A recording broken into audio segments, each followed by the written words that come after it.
Joining me right now, Republican Congressman from Ohio, Brad Wenstrup.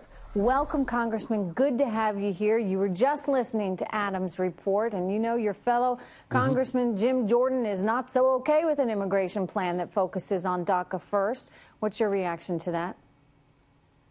Well, I think that, if you look at DACA, remember it was a deferred action. It was something that President Obama put in place. It was probably going to go to the Supreme Court and be declared unconstitutional. And I think the president was right to say, let's solve this problem. So we're plowing ahead. In the House of Representatives, we have a bill that we have put forward. This is how it's supposed to work. You go through the House, you go through the Senate, the president weighs in, and we try to come up with a solution. Long term, really what we want is we want a country where we have people coming here that want to be here. And my grandfather came through Ellis Island as a non-citizen and later became a citizen and a grocer. And when I was in Iraq, I took 3 of our enlisted to Afar Palace and saw them sworn in as U.S. citizens. They were defending this country first. E pluribus unum, that's really what we're after. But we also want to make sure that we secure this country, and let's not put more kids in the same position that we find all these dreamers in today. So you would be in favor of citizenship for 1.8 million people who came here illegally? Well, I didn't say that, and our bill doesn't do that in the House of Representatives, but it does give them a path to a legal status.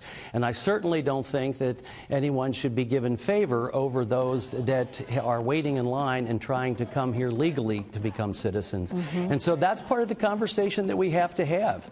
And I think that it's smart that we do it. That's the way our founders set it up. So let's have the conversation. Chuck Schumer has shown that he and a few others can try to shut down the government for a while, and maybe he wants to do that with this, and that would leave people in the same boat that they've been in for decades. Well, look, I understand how you feel about not rewarding people who have come here illegally with citizenship. I'm sympathetic to that. However, on the other hand, if you want to actually get something done, if you want to say we are serious about our borders, we're serious about that wall, we're serious about ending the lottery program, which makes absolutely no sense, and we're serious about vetting people who come here and being strategic and saying, hey, we need nurses.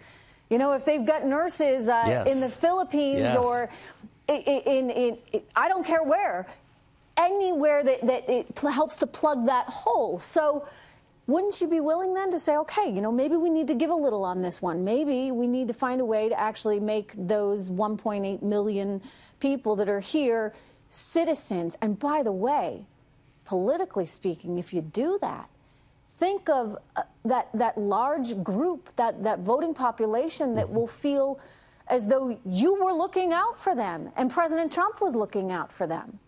That politically could be a win. Yeah.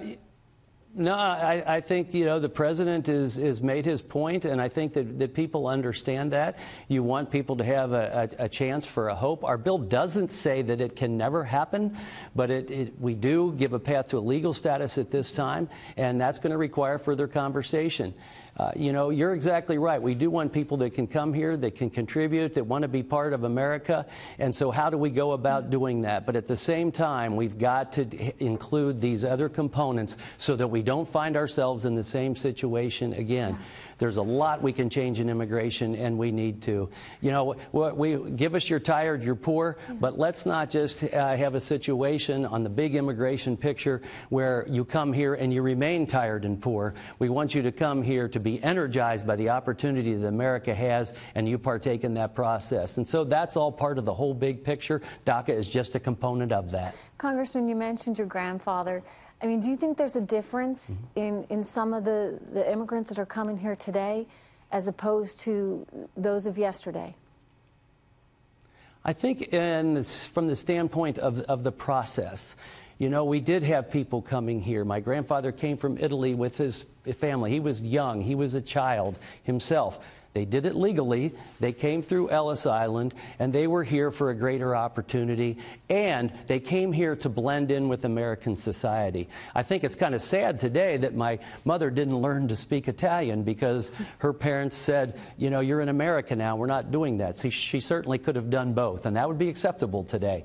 It was a different time in many ways, but I think the same principles should apply. You're coming here to be part of something special and to give your family an opportunity, and you're going to put that American flag at the top of your flags. In other words, you're coming here to be an American first. Yes. Thank you so much. Congressman Wenstrup, good to have you here today.